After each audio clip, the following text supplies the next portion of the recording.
שלום, היום נלמד להדליק את הדוד דרך האייפון. איך עושים זאת? נכנסים לאי-ביי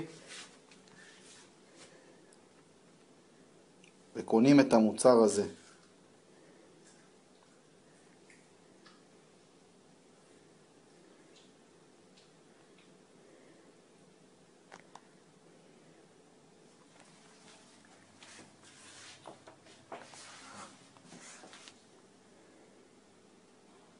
זה המוצר.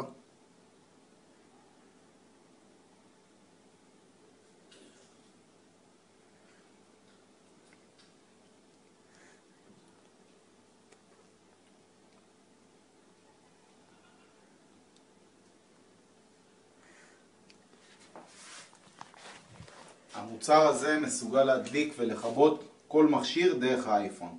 קונים את המוצר הזה, מחברים אותו למערכת החשמל, הוא עולה כ-$20, מורידים את האפליקציה הזו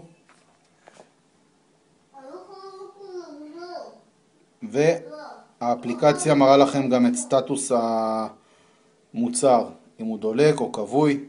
כרגע הוא במצב דולק, אתם יכולים לראות.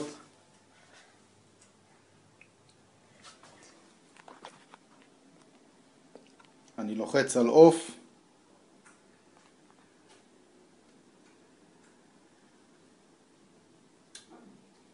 והוא מראה לי מצב אוף. כמובן שאפשר לראות גם שהנורית האדומה כבתה כאן.